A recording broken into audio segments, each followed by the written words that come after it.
Good afternoon, Mario, or early evening in Thailand. Thank you for joining us. Thank you, Sean. Great to see you again. So, Mario, you're CEO of the Pacific Asia Travel Association. You're an old friend of World Tourism Forum, Lucerne, and you're a serial entrepreneur of the tech space. I want to start by asking you how we translate the science and a very clear message we're getting from scientists on species loss into policy and into practical actions from a tourism industry perspective. Yeah, I think this is a topic that was there way before COVID-19 happened. It's something that we as an industry have been talking about for quite some time. The importance of preserving nature and the environment that we live in, which is critical. I mean, if you think about it for a moment, there's a vast amount of people who travel specifically for exploring nature based, either if it's actually animal life or different species, or even floral, or a combination of these two. And if we don't preserve it, then essentially we lose a big part of tourism moving forward. Adding beautiful places to visit are actually critical.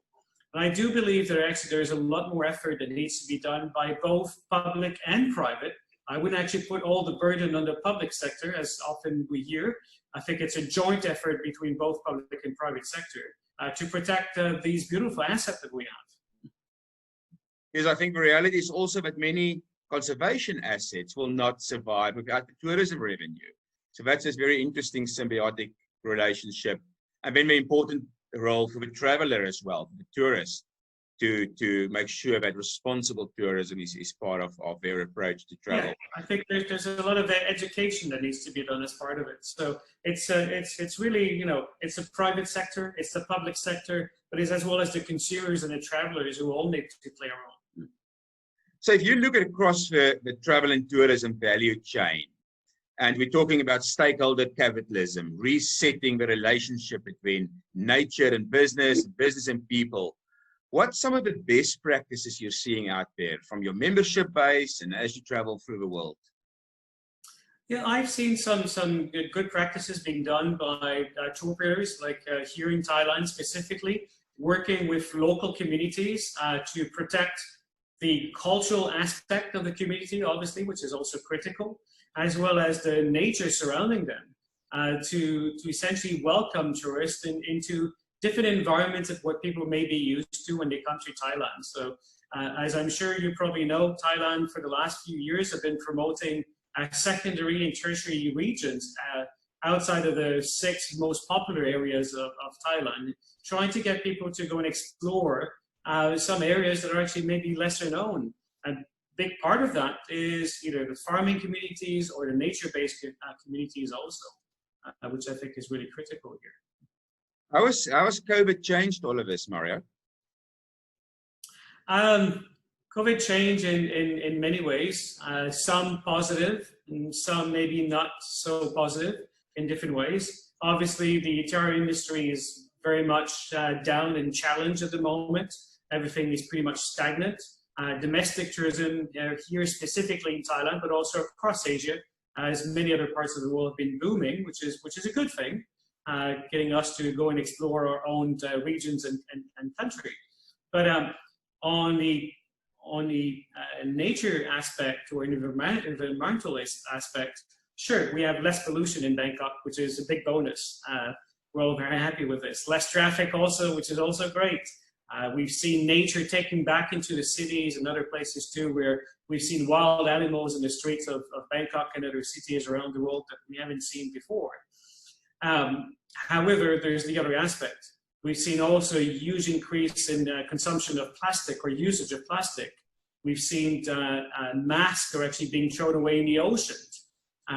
So there's a negative and a positive. And I think this is an area that both public and private sector need to pay a lot more attention to these areas, and having some good recycling process in place, more investment into renewable energy. And I see this as an opportunity for everyone to maybe invest in some areas that are actually really required to not only sustain tourism today, but make tourism better for the future. So if you had to have an elevated pitch to governments in responding in a post-COVID reset to the challenges we face as a sector, but also rebalancing the balance between biodiversity and tourism and people. What would that single-minded message to governments be? I think this is a topic that we've talked about in the industry for quite some time, but now actually is the perfect occasion to really go deep into it, which is management of capacity. We've seen areas of different parts of the world where we saw over tourism, too many tourist concentrations in different places.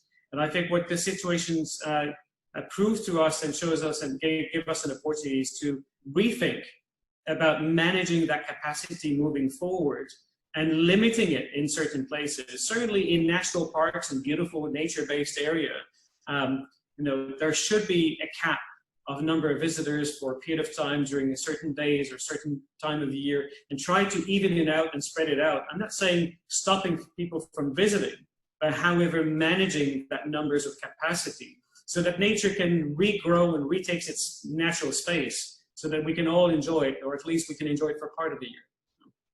An opportunity to do it better and to reset and build Absolutely. better forward. Mario, final question. I know you're also a serial entrepreneur in the technology space. What opportunities does all these technologies that we talk about around the fourth industrial revolution, big data, and so on, what opportunities does it create to re-educate the consumer, but also to change the way we look after nature, build green destinations, and so on? This is the area where I'm really excited about. It's hard to be excited these days around anything presently at the moment, but specifically this area is actually really interesting for me, because what we've actually seen over the last few months is an acceleration of implementation of exponential technologies or new technologies across the world in different sectors. Things are actually moving faster. Where we had resistance before in actually implementing some technologies, now actually they're being accelerated to allow us to be able to travel and enjoy travel again into the future.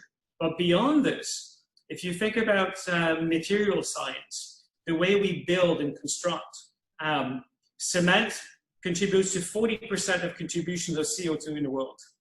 Now, there are alternatives to cement. There are actually much better alternatives that actually gives you a much lower CO2 emissions that can be used to build in a different way. So now people are starting to think, well, what can we do in that time to rebuild in different manners? If you think about renewable energy, mode of transportations, and they're actually changing also, that would allow us to reduce that CO2 emission target that we all have if we want to preserve the planet. Now, we're talking today about preserving nature, but there's a much bigger objective here, is climate change and ensuring that we actually protect this entire planet that we have, that both animal life, flora life, as well as human life can cohabit together for centuries and millennials.